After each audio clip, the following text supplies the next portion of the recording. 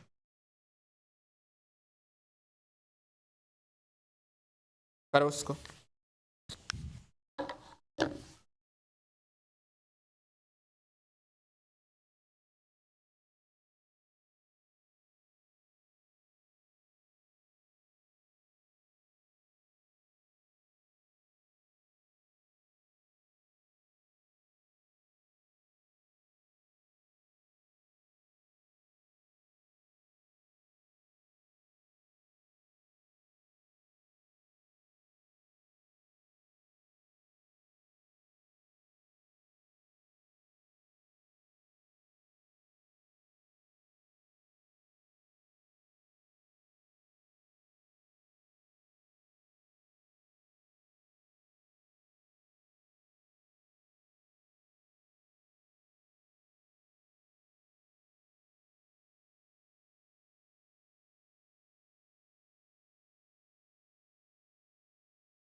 अभी कितना आया?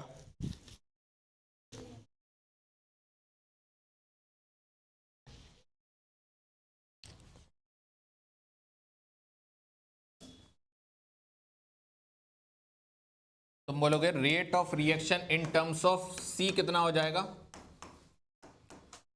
Plus 1/3 D over D T. में plus D over D T क्या है? Rate of appearance of C, जो कि आपको दे रखा है। ये हो जाएगा 1/3 into 1.2 into 10⁻⁻⁴, which would be 0.4 into 10⁻⁻⁴, which will be 4 into 10⁻⁻5 molar second. ठीक।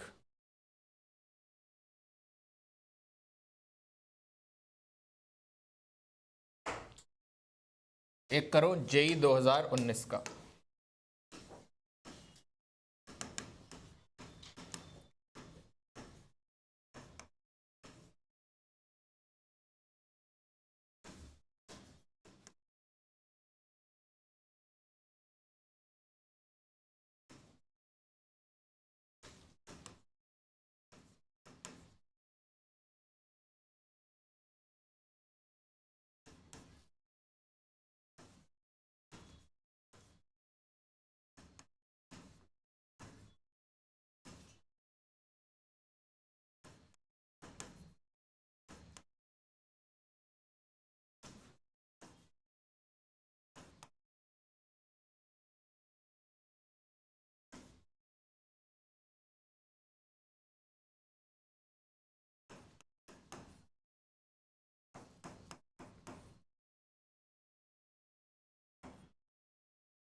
बताइए, सी ऑप्शन। देखें, क्या आप 0.3010 को log 2 लिख सकते हो, और log a plus log b ये पूरा मिला के हो जाएगा log 2 db ओवर dt। अब log दिस बराबर log दिस है, log से log कैंसिल, तो आ गया minus D A over D T बराबर 2 db ओवर डी। क्या 2 को उधर ले जाऊं, क्या बन जाएगा, minus 1/2 D A over D T बराबर D B over D T. अगर a के आगे -1/2 है तो रिएक्शन रही होगी 2a गिविंग b। अब ऐसा ऑप्शन देख लो किसमें रिएक्टेंट का डबल करूं तो प्रोडक्ट मिल जाए, ऐसा केवल सी ऑप्शन।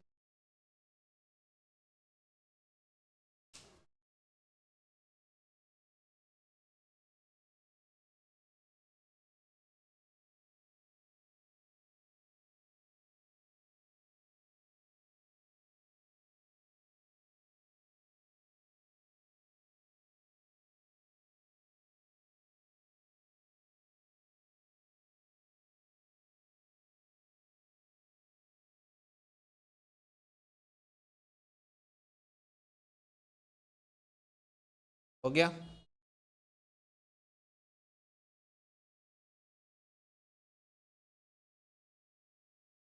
एक और करो।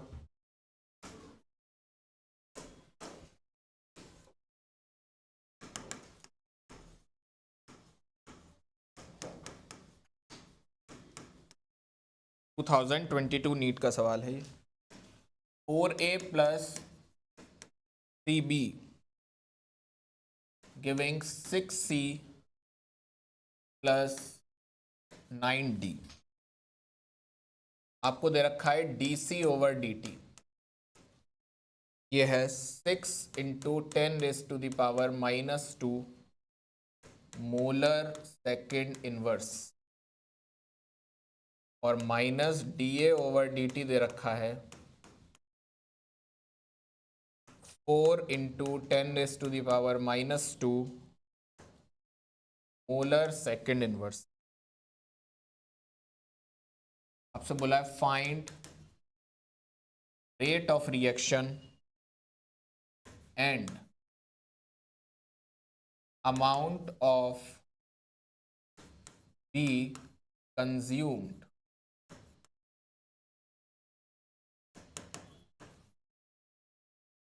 in interval of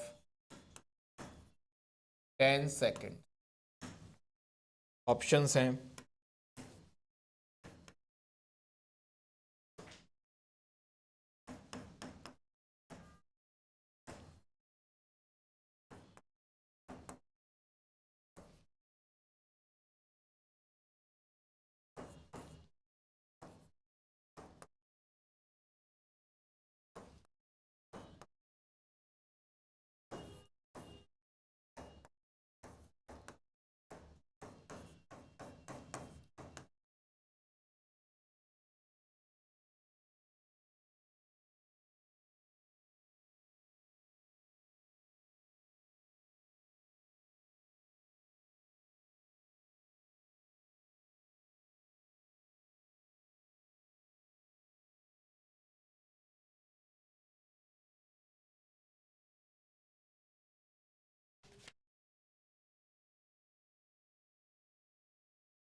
कौन सा आ रहा है, डी ऑप्शन। चलो देखो तो क्या पूछा है, अमाउंट ऑफ बी कंज्यूम्ड। देखो सबसे पहले तुम क्या लिख सकते हो, -1/4 D A over D T बराबर होगा -1/3 dB/dt बराबर होगा +1/c/dc/dt बराबर होगा +1/9 dd/dt। अब तुम्हें -d/dt की वैल्यू दे रखी है 4 × 10⁻², यहाँ रख दो, ये हो जाएगा 4 × 10⁻² अपॉन 4 बराबर -1/3 dV/dt। क्या यहां से -dB/dt निकल आएगा? कितना आएगा? -dB/dt बराबर आ जाएगा 3 × 10⁻²। क्या पूछा है हमसे? रेट ऑफ रिएक्शन और amount of be consumed in interval of 10 second. तो ये क्या आ गया? 1 सेकंड में कितना कंज्यूम हो रहा है, तो 10 सेकंड में कितना हो जाएगा? 10 सेकंड में हो जाएगा 30 × 10⁻⁻। ऐसा ए में है और बी में है। रेट ऑफ रिएक्शन निकाल लेते हैं। तो रेट ऑफ रिएक्शन कैसे निकालोगे? रेट ऑफ रिएक्शन यहां से निकाल सकते हो, केवल इतना ले लो, बोलो। तो रेट ऑफ रिएक्शन कितना आ जाएगा? 4 से 4 कैंसिल हो गया, यानी कि 10⁻⁻²। 1 सेकंड में, एक ही सेकंड में पूछा। रेट ऑफ रिएक्शन कितना आ गया? 1 × 10⁻² एंड 30 × 10⁻⁻। हाँ, पर यूनिट टाइम निकाला। ठीक है, एक और लिखो।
करी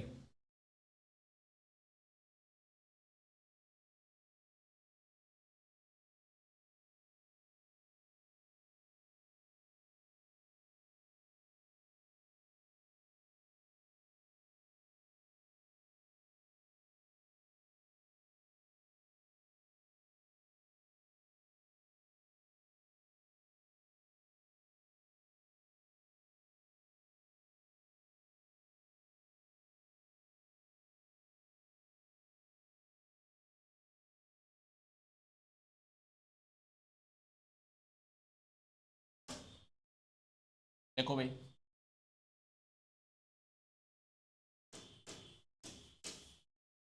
आपको पता है इक्विलिब्रियम में क्या होता है, रेट ऑफ फॉरवर्ड रिएक्शन बराबर रेट ऑफ बैकवर्ड रिएक्शन होता है। अगर के एफ अपॉन के बी लिखूं, क्या आ जाएगा, N2 की कंसेंट्रेशन टू H2O का स्क्वायर अपॉन H2 का स्क्वायर टू NO का स्क्वायर। अब तुम्हें दिया गया है observed rate expression is, forward rate का दे रखा है कितना, के F into NO square into H2। देखो के एफ है, NO स्क्वायर है और एक ही H2 है, तो जो जो चीजें वहां दी हैं उसको इधर पहुंचा दो। क्या लिखोगे, के F into NO square into H2। अब यहां क्या क्या बचेगा, के बी इधर ले जाओ, K B into N2 into H2O square upon H2। अब तुम्हें पता है आर एफ बराबर क्या होता है, आर बी। अगर इसने आर एफ को ये माना है तो ये पूरा क्या हो जाएगा, आर बी। आर बी की वैल्यू हो गई, कंफ्यूज करने के लिए दिया है।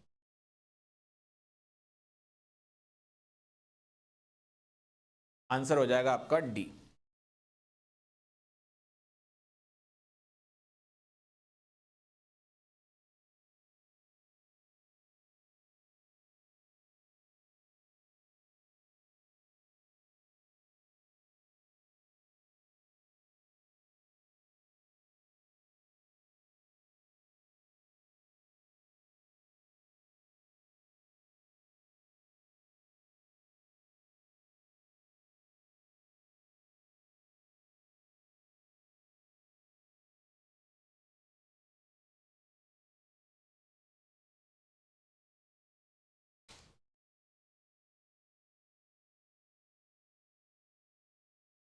एक और लिखो,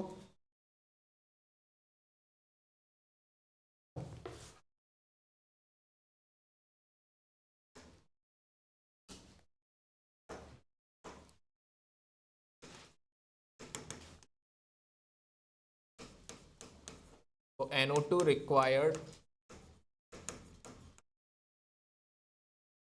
for a reaction is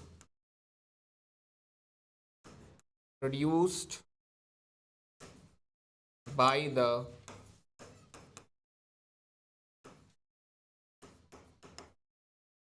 decomposition of N2O5 in CCl4 as per the equation.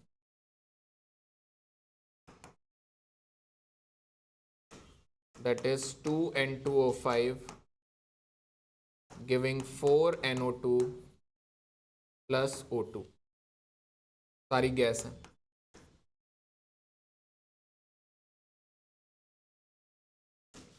बोल रहा है the initial concentration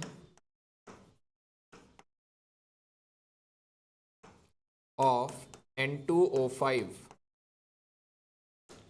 is 3 mole per liter and it is 2.75 mole per liter after 30 minutes. Rate of formation of NO2 is,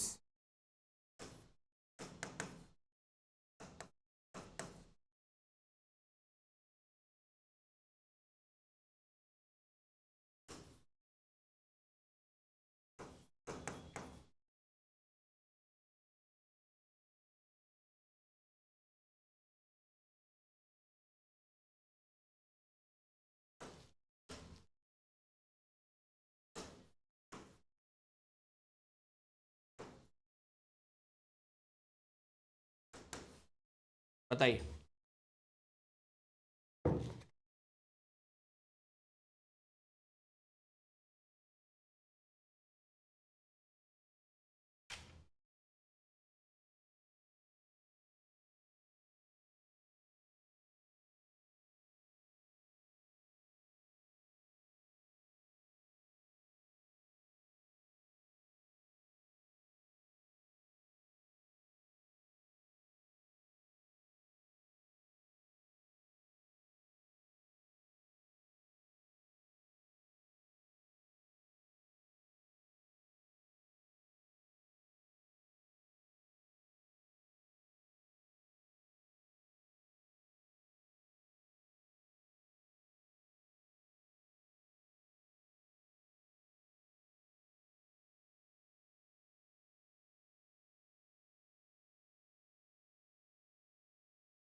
निकालिए, क्या first आ रहा है सबका?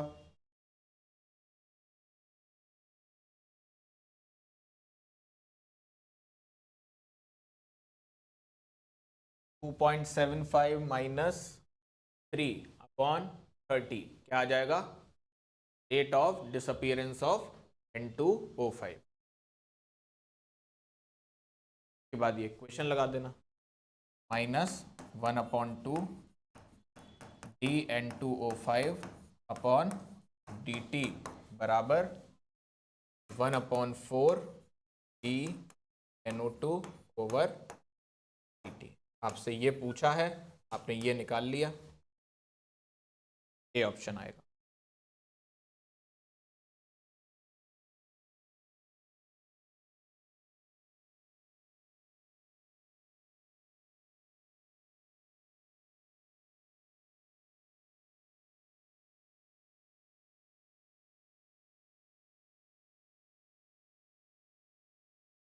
अगली heading लगाइए, factors affecting rate of reaction. Factors affecting rate of reaction, कौन कौन से फैक्टर्स हैं जो रेट ऑफ रिएक्शन को अफेक्ट करते हैं? पहला लिखें, nature of reactant. First, nature of reactant. अगर रिएक्टेंट गैस है, गैस में डिफ्यूजन फास्ट होता है, तो वहां पे रेट ऑफ रिएक्शन सबसे ज्यादा होगा, लिक्विड में उससे कम, सॉलिड में सबसे कम। तो गैस में सबसे ज्यादा, फिर लिक्विड और फिर solid. Nature of reactant, gas में सबसे ज्यादा, फिर लिक्विड और फिर सॉलिड। दूसरा लिखो, टेम्परेचर। जैसे जैसे टेम्परेचर बढ़ेगा रेट ऑफ रिएक्शन बढ़ जाएगा। As temperature increase rate of reaction.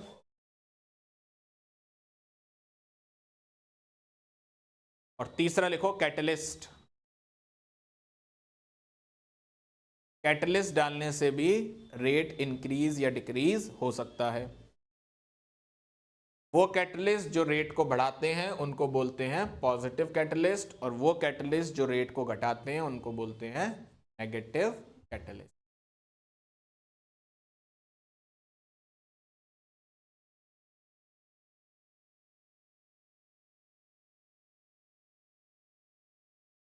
ठीक, अब हेडिंग लगाओ, रेट लॉ।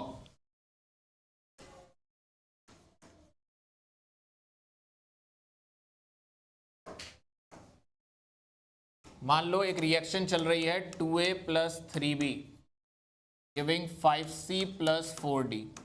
ठीक है, तो रेट लॉ क्या कहता है? रेट लॉ कहता है कि rate of reaction is directly proportional to concentration of A into concentration of B raise to the power some coefficient alpha and beta, which may be equals to this stoichiometric coefficient or may not be equals to stoichiometric coefficient। इसी को क्या बोला जाता है?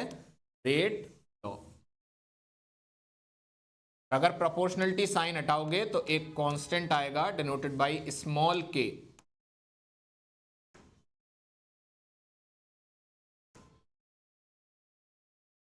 Constant को बोला जाता है रेट कांस्टेंट। ठीक, अब ये जो अल्फा और बीटा होते हैं आर टोटली एक्सपेरिमेंटल। ये आप रिएक्शन देखकर नहीं बता सकते कि अल्फा और बीटा क्या होंगे। कुछ केस में बता लेंगे, वो भी बताऊंगा कौन से केस होंगे। अल्फा क्या होता है? अल्फा को बोलते हैं order with respect to A, और बीटा को बोलते हैं order with respect to B. क्या मतलब है ऑर्डर का? इसका मतलब यह है कि मान लो अगर मैंने ए को डबल किया तो रेट किस टाइम से डिक्रीज या इंक्रीज होगा। जैसे मान लो ए की वैल्यू पहले 1 थी, ठीक है, और अल्फा की वैल्यू भी मान लो 1 है। अब अल्फा एक बार आ गया तो वो फिक्स हो गया, है ना। अब मान लो मैंने ए की वैल्यू को डबल किया, तो पहले था 1 पे पावर 1, अब हो जाएगा 2 पे पावर 1। तो जब हमने ए को डबल किया तो रेट भी क्या हो गया, डबल हो गया। लेकिन मान लो अगर अल्फा की वैल्यू होती 2, तो पहले 1 पे पावर 2 क्या आता 1, लेकिन 2 पे पावर 2 क्या आएगा 4। तो जब मैंने ए को डबल किया तो रेट क्या हो गया 4 टाइम्स। तो ऑर्डर मुझे ये बताता है किसी के रेस्पेक्ट में कि अगर मैं उसकी वैल्यू को चेंज करूंगा तो उसके हिसाब से रेट पर क्या फर्क पड़ेगा। ठीक है, अगर मैं दोनों को जोड़ देता हूं अल्फा प्लस बीटा, तो इसको बोलते हैं ऑर्डर ऑफ रिएक्शन। और चूंकि अल्फा और बीटा टोटली एक्सपेरिमेंटल हैं, तो मैं बोलूंगा order of reaction is experimentally determined.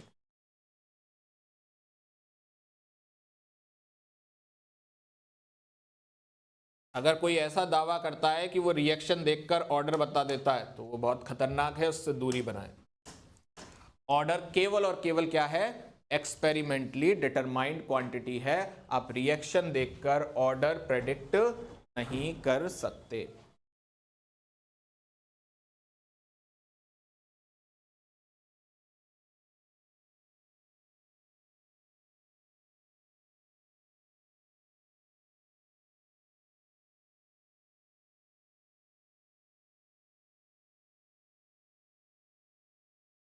ठीक, रेट कांस्टेंट के कुछ और नाम भी होते हैं। रेट कांस्टेंट को ही कुछ लोग वेलोसिटी कांस्टेंट बोलते हैं।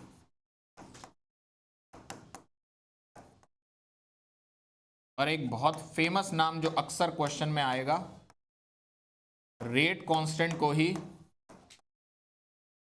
स्पेसिफिक रिएक्शन रेट बोला जाता है। स्पेसिफिक रिएक्शन रेट, कहीं पर रेट लिखा है तो रेट की ही बात हो रही है, लेकिन अगर कहीं पर लिखा है स्पेसिफिक रेट ऑफ रिएक्शन, इसका मतलब समझ जाना किसकी बात हो रही है, रेट कांस्टेंट की।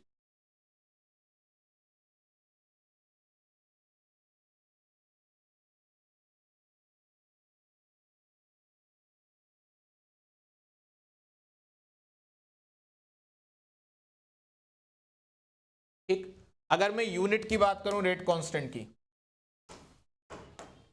तो रेट कांस्टेंट की यूनिट होती है मोलैरिटी पे power 1 minus n second inverse. Molarity को अगर आप मोल पर लीटर लिख लेते हो तो आप बोलोगे मोल की पावर 1 माइनस n लीटर की power n minus 1 second inverse. तो याद करना चाहो, यहां पे n क्या है, n is order of reaction. यानी कि अगर मुझे k की यूनिट दे रखी हो तो क्या मैं ऑर्डर पता लगा सकता हूं, हाँ। तो पहला मेथड ऑर्डर निकालने का हमने सीख लिया कि अगर मुझे k की यूनिट दे रखी है तो यूनिट को देखकर मैं ऑर्डर बता दूंगा। कैसे, अगर मान लो जीरो ऑर्डर की रिएक्शन है, यानी कि n बराबर क्या है 0, यानी कि अल्फा प्लस बीटा की वैल्यू क्या है 0 है, तो आप बोलोगे यूनिट हो जाएगी मोलैरिटी सेकेंड, या आप बोल लो मोल पर लीटर पर सेकेंड। अगर मान लो n की वैल्यू 1 है तो 1 माइनस 1 0 हो गया, केवल क्या बचा सेकेंड इनवर्स। अगर n की वैल्यू 2 है तो आप क्या बोलोगे, आप बोलोगे m माइनस 1, क्योंकि 1 माइनस 2 क्या हो गया m माइनस 1 सेकेंड। या अगर आप इधर लिखना चाहते हो तो आप लिखोगे mole inverse litre second in.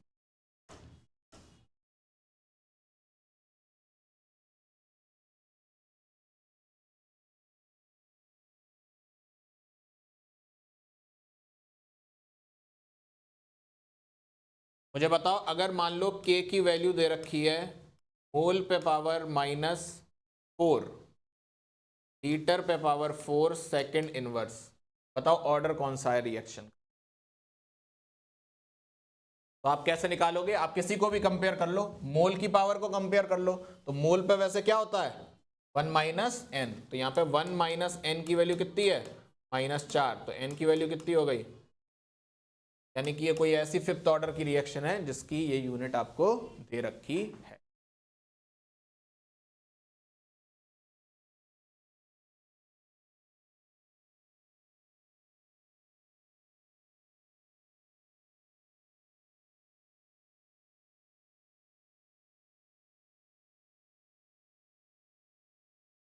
याद रखना, स्मॉल के रेट कांस्टेंट होता है और कैपिटल के इक्विलिब्रियम कांस्टेंट होता है। इक्विलिब्रियम कांस्टेंट किसी पर्टिकुलर रिएक्शन के लिए केवल और केवल किस पर डिपेंड करता था, टेम्परेचर पर।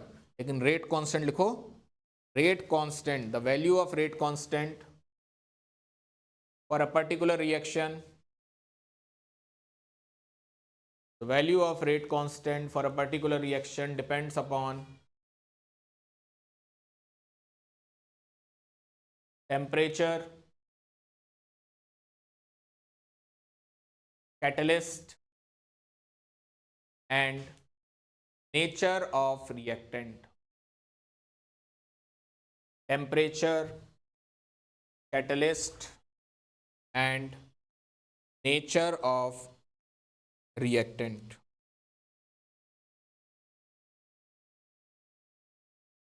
ठीक, अब देखो, रिएक्शन दो टाइप की होती हैं। एक होती है एलिमेंट्री और दूसरी होती है कॉम्प्लेक्स। एलिमेंट्री रिएक्शंस वो होती हैं जो सिंगल स्टेप में कंप्लीट हो जाती हैं, सिंगल स्टेप रिएक्शन। और कॉम्प्लेक्स रिएक्शन वो होती हैं जो एक से ज्यादा स्टेप में कंप्लीट होती हैं, तो मैं बोल सकता हूं मल्टी स्टेप रिएक्शन।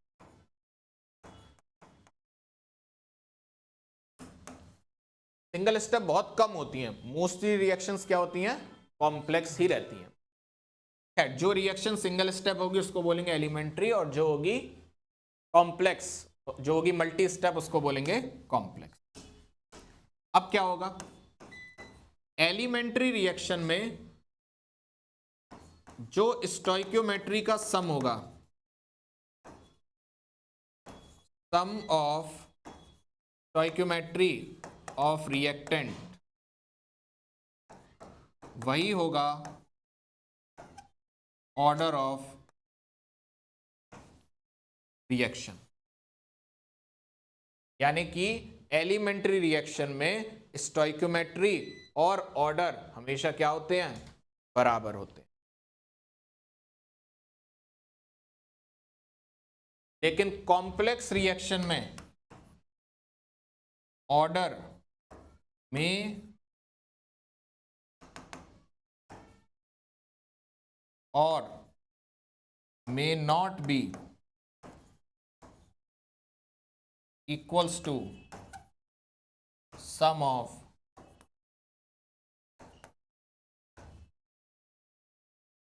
स्टोइकियोमेट्री। यानी कि अगर कहीं पर ऐसा लिखा हुआ 2a plus b giving 3c plus 4d, और उसने मुझसे कहा कि जो रेट है इसका दैट इज के a पे पावर 2 b पे पावर 1, और आपसे पूछा गया ये रिएक्शन एलिमेंट्री है या कॉम्प्लेक्स, बताओ। तो आप बोलोगे रिएक्शन एलिमेंट्री भी हो सकती है और कॉम्प्लेक्स भी हो सकती है। क्यों? क्योंकि रेट मतलब जो यहां पर ऑर्डर है वो स्टोइकियोमेट्री के बराबर है। वो एलिमेंट्री में तो श्योर शॉर्ट बराबर होता है, पर कॉम्प्लेक्स में भी बराबर हो सकता है। तो जब वो बराबर है तो रिएक्शन एलिमेंट्री भी हो सकती है और कॉम्प्लेक्स भी हो सकती है। लेकिन अगर रिएक्शन एलिमेंट्री है, मान लो अब मुझे दे दे a plus be giving c plus D, किसी ने मुझे बता ही दिया कि रिएक्शन क्या है, एलिमेंट्री, तो तुम क्या बोलोगे, रेट बराबर के a पे पावर 1 एंड b पे पावर 1। तो तीन बातें याद रखनी है। क्या? अगर रिएक्शन एलिमेंट्री है, चार बातें बल्कि, अगर रिएक्शन एलिमेंट्री है तो ऑर्डर और स्टोइकियोमेट्री हमेशा क्या होंगे, बराबर। अगर रिएक्शन कॉम्प्लेक्स है तो ऑर्डर और स्टोइकियोमेट्री बराबर हो भी सकते हैं और नहीं भी हो सकते। अब उल्टा, अगर स्टोइकियोमेट्री और ऑर्डर बराबर दे दिए हैं और आपसे पूछा जाए कि रिएक्शन एलिमेंट्री है या कॉम्प्लेक्स, तो आप बोलोगे कुछ भी हो सकती है। और अगर स्टोइकियोमेट्री और ऑर्डर बराबर ना दिए हो और आपसे पूछा जाए कि रिएक्शन एलिमेंट्री होगी या कॉम्प्लेक्स, तो श्योर शॉर्ट कैसी होगी, कॉम्प्लेक्स। ठीक है, चारों बातें लिख लो।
हो गया।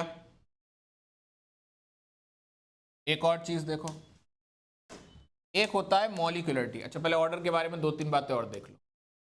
मान लो कहीं तुम्हारे पास लिखा हो R बराबर K, A पे पावर 1/2, B पे पावर -1/2, C की पावर 2। मैंने आपसे कहा बताओ order with respect to A क्या है, 1/2। जो A की पावर है वही क्या हो गई, order with respect to A। तो हाफ ऑर्डर रिएक्शन A के रेस्पेक्ट में। B के रेस्पेक्ट में क्या है, आप बोलोगे -हाफ। C के रेस्पेक्ट में क्या है, सेकंड ऑर्डर, यानी कि ऑर्डर की वैल्यू क्या है, 2। अगर मैंने आपसे कहा ओवरऑल ऑर्डर क्या है, आप कहोगे सबको प्लस कर दे रहे हैं, तो 1/2 -1/2 +2, दैट इज, तो ओवरऑल ऑर्डर क्या है रिएक्शन का, 2। ठीक है, लिखो इसके नीचे, order can be integer, fraction, zero. Order integer भी हो सकता है, फ्रैक्शन भी हो सकता है और जीरो भी हो सकता है। ठीक, फिर नीचे लिखना, order can be negative also but with respect to particular reactant और product। ऑर्डर नेगेटिव भी हो सकता है लेकिन पर्टिकुलर रिएक्टेंट या प्रोडक्ट के रेस्पेक्ट में होगा। ओवरऑल ऑर्डर कभी भी नेगेटिव नहीं होगा। Overall order can never be negative.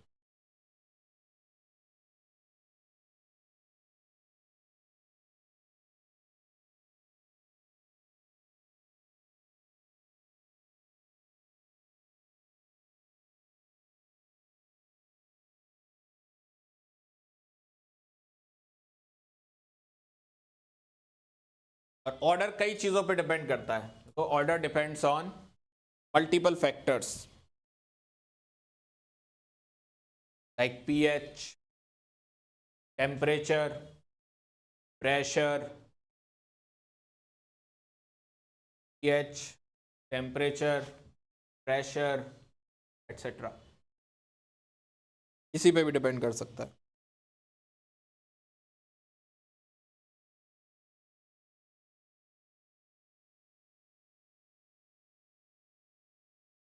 ठीक, अब ऑर्डर की तरह एक टर्म और आता है, उसको बोलते हैं मॉलिक्यूलैरिटी। इसको समझो।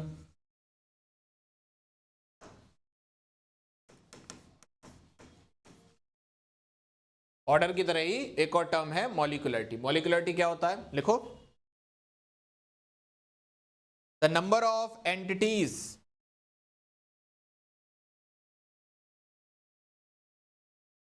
participating, the number of entities participating in a given elementary reaction, number of entities participating in a given elementary reaction,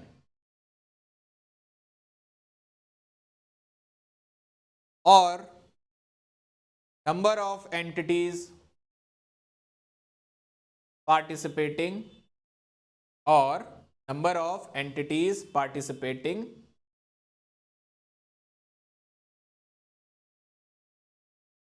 number of entities participating in a different elementary steps, in a different elementary steps, different elementary steps of given complex reaction, of a given complex reaction. Full stop. Molecularity of a overall complex reaction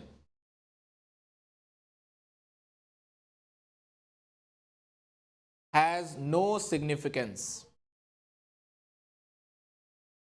Molecularity of a overall complex reaction has no significance,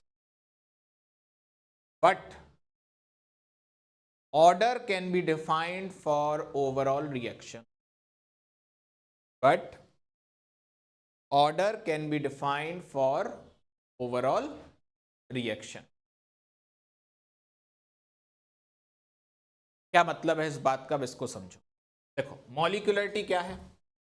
molecularity एक theoretical term होता है। Molecularity आप reaction देखकर ही बताते हो। जैसे for example मैंने तुमसे कहा तुम्हारे पास एक रिएक्शन है A+2B गिविंग 3C+4D।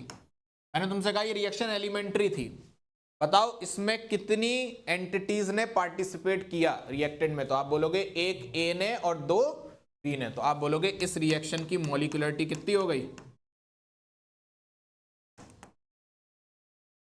3, है ना। अगर मॉलिक्यूलरिटी 3 है तो रिएक्शन को बोला जाता है ट्राई मॉलिक्यूलर रिएक्शन। अगर मॉलिक्यूलरिटी 1 है तो यूनिमॉलिक्यूलर रिएक्शन, 2 है तो बाई मॉलिक्यूलर रिएक्शन, 3 है तो ट्राई मॉलिक्यूलर रिएक्शन। सही है। अब अगर मान लो एक कोई रिएक्शन आ गई जो कॉम्प्लेक्स थी, जैसे ये तो मैंने बता दिया था तुम्हें ये रिएक्शन कैसी है, एलिमेंट्री। अब मान लो एक रिएक्शन और आई 3A + 2B + 5C,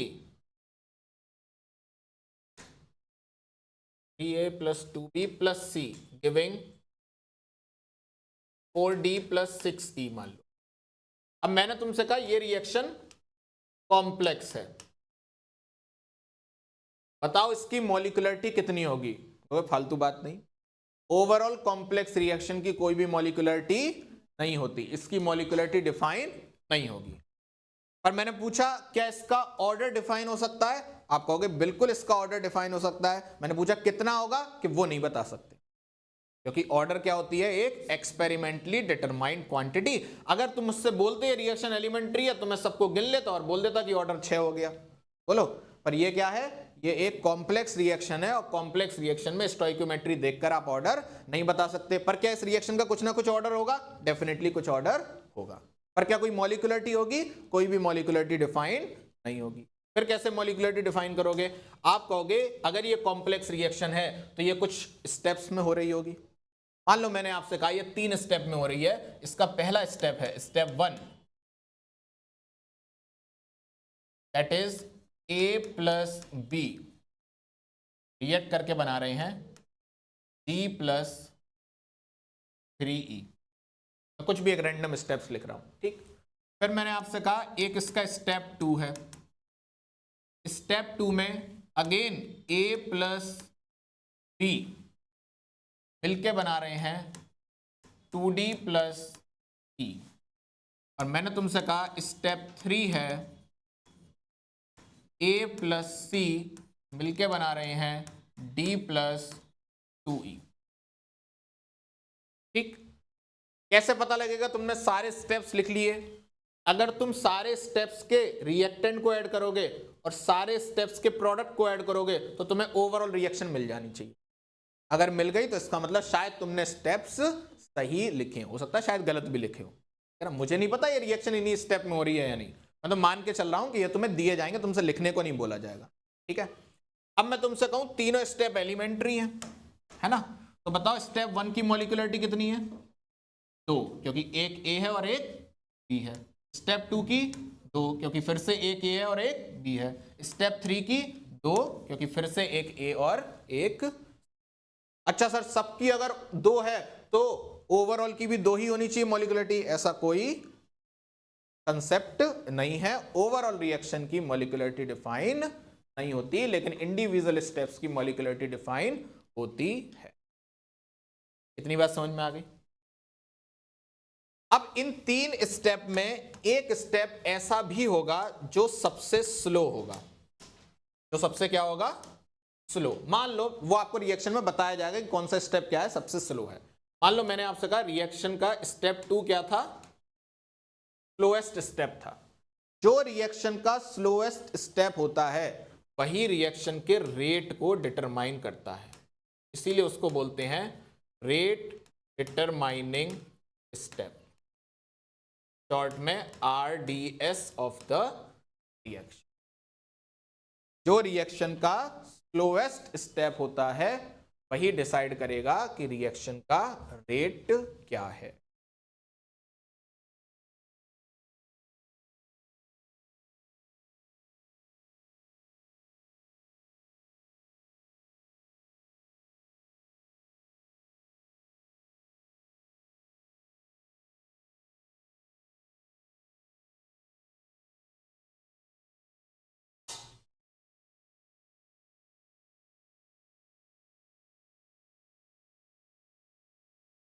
क्या मैं अगर तुमसे बोलूं कि for elementary reaction molecularity is equals to order of reaction, क्या ये बात सत्य है? बोलो भाई। अगर रिएक्शन एलिमेंट्री है तो ऑर्डर क्या होगा, जो स्टोइकोमेट्री होगी। अगर रिएक्शन एलिमेंट्री है तो मॉलिक्यूलरिटी क्या होगी, जो स्टोइकोमेट्री होगी रिएक्टेंट की। तो क्या एलिमेंट्री रिएक्शन के लिए मॉलिक्यूलरिटी और ऑर्डर बराबर होते हैं? Yes, they are equal.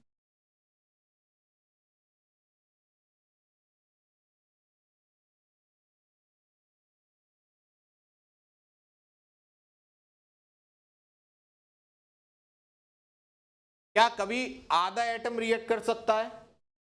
क्या कभी 0 एटम रिएक्ट कर सकता है? क्या कभी नेगेटिव एटम रिएक्ट कर सकता है? नहीं। देख लो, molecularity can never be fraction, can never be negative, can never be 0। Molecularity ना तो 0 हो सकती है, ना नेगेटिव हो सकती है, ना ही फ्रैक्शन हो सकती है। Molecularity will be only positive integer. अब इसमें मैथ्स वैस मत लगाना, इंटीजर में 0 भी आता है, ये भी आता है, वो भी आता है। मेरा मतलब है +1, 2 और 3 ऐसा करके। Molecularity can be positive integer. 1 2 3 4 ऐसे करके।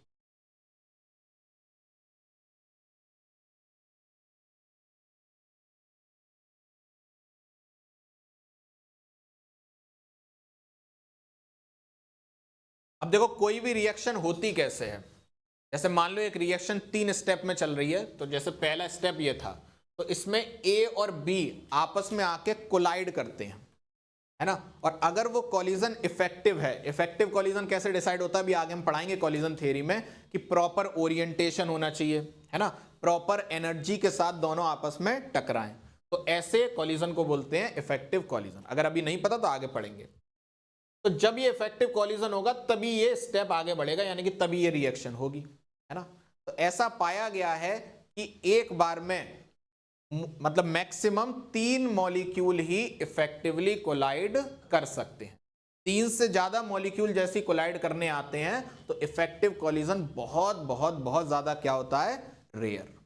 इसका मतलब क्या, किसी भी एलिमेंट्री रिएक्शन में बहुत रेयर ऐसा होगा कि 3 से ज्यादा स्पीसीज पार्टिसिपेट करते हुए मिले, बोलो भाई, या 3 से ज्यादा एटम पार्टिसिपेट करते हुए मिले। अगला पॉइंट आप यही लिख सकते हो, लिखो the probability that more than 3 molecules can collide, the probability that more than 3 molecules can collide and react simultaneously, the probability that more than 3 molecules can collide and react simultaneously is very small, is very small. Hence, reactions with the molecularity 3,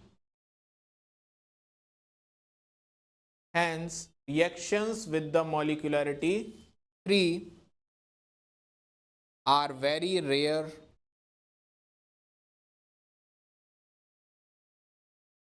and slow to proceed.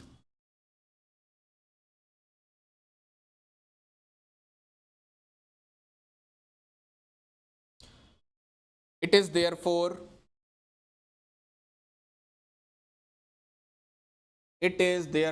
evident, EVIDENT. It is therefore evident that complex reactions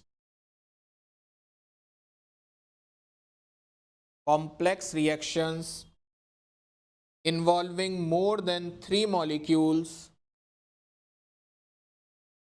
complex reactions involving more than 3 molecules in the stoichiometric equation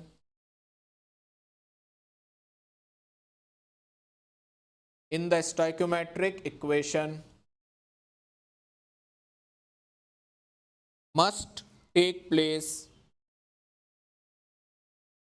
in more than one step, must take place in more than one step. सही बात है एकदम।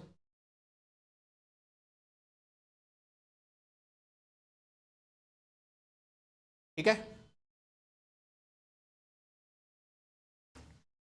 अब मैं कुछ statement दूंगा, आप मुझे बताना क्या वो सही है या गलत है। पहला statement, zero order reaction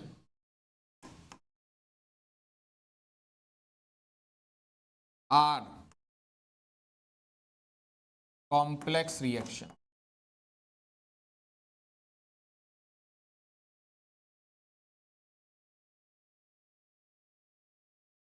zero order reaction क्या सारी कॉम्प्लेक्स रिएक्शन होती हैं? आप बोलोगे एकदम सत्य बात है। क्यों है? क्योंकि अगर जीरो ऑर्डर है, यानी कि अगर ऑर्डर जीरो है, तो अगर रिएक्शन एलिमेंट्री हुई तो मॉलिक्युलरिटी भी जीरो होगी, और क्या मॉलिक्युलरिटी कभी जीरो हो नहीं सकती?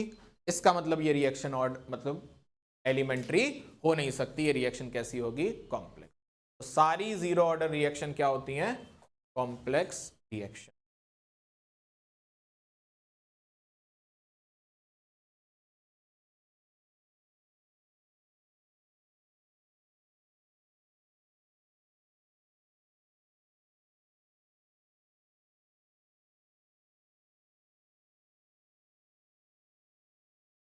अगला लिखो,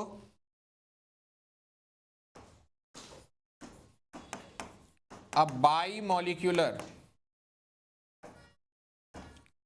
elementary reaction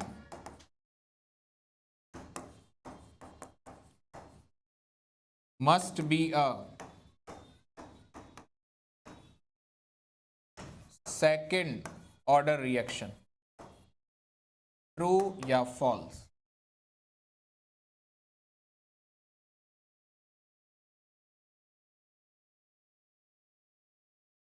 ट्रू होगा या फॉल्स? इट इज ट्रू, क्योंकि अगर कोई रिएक्शन एलिमेंट्री है और बाईमोलिकुलर है, बाईमोलिकुलर मतलब मॉलिक्युलरिटी क्या हो गई 2, और अगर एलिमेंट्री है तो मॉलिक्युलरिटी बराबर क्या होगा ऑर्डर, और ऑर्डर क्या होगा फिर सेकंड ही रहेगा। अगला लिखो,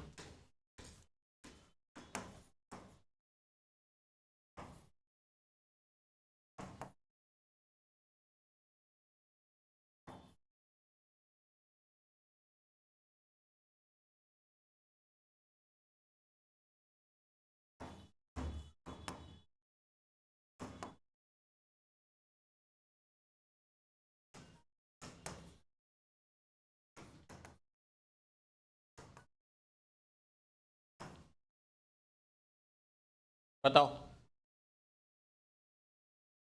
A second order reaction must be a bimolecular elementary reaction. ये क्या हो जाएगा फॉल्स। मस्ट भी नहीं होना चाहिए, अगर यहां पे लिखा होता मे बी फिर क्या हो जाता ट्रू हो जाता, क्योंकि अगर कोई रिएक्शन सेकंड ऑर्डर की है तो जरूरी थोड़ी है वो एलिमेंट्री हो।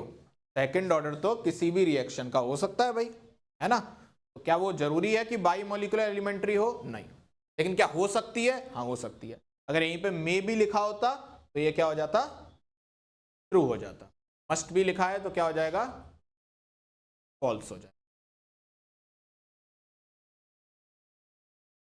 अगला लिखो,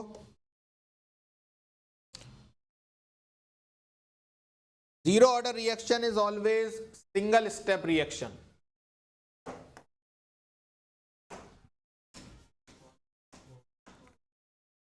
Zero order reaction is always single step reaction. True or false? False. अगर लिखा होता जीरो ऑर्डर रिएक्शन में बी सिंगल स्टेप रिएक्शन, तब क्या होता?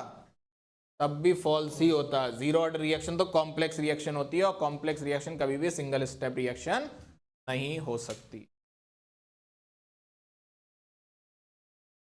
अगला, second order reaction is always multi step.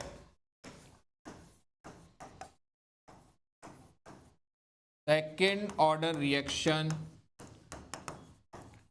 is always multi-step. True या false?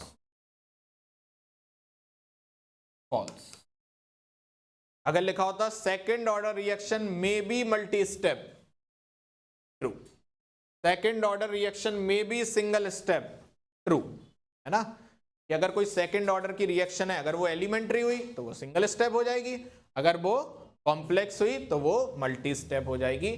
तो ऑलवेज तो गलत है, पर मे बी में ट्रू है। तो ऑर्डर और मॉलिक्युलरिटी में ये डिफरेंस क्लियर हो गया आप लोगों को। अब देखो एनसीईआरटी में एक एक एग्जांपल दिया है, उसको लिख लो। जैसे एनसीईआरटी के अकॉर्डिंग अमोनियम नाइट्राइड का जब डिकम्पोजिशन करते हो तो मैंने तुम्हें एवरेज रूल सिखाया था।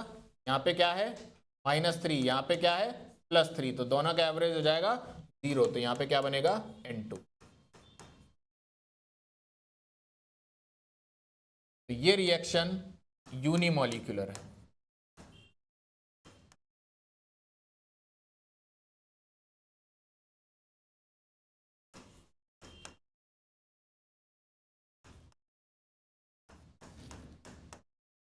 ये रिएक्शन बाईमॉलिक्यूलर है।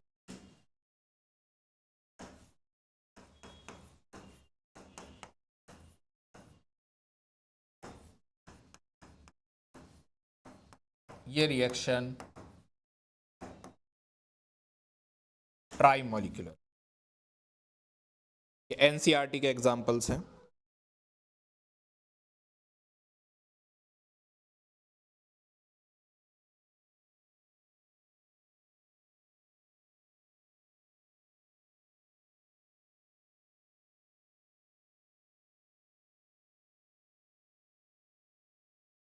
ठीक है, तो आज हम लोगों ने ऑर्डर और मॉलिक्युलरिटी के कंसेप्ट को समझ लिया। अब ऑर्डर और मॉलिक्युलरिटी पे बहुत बढ़िया बढ़िया क्वेश्चंस बनते हैं, जेईई और नीट में आए हैं, उनको हम करेंगे नेक्स्ट क्लास।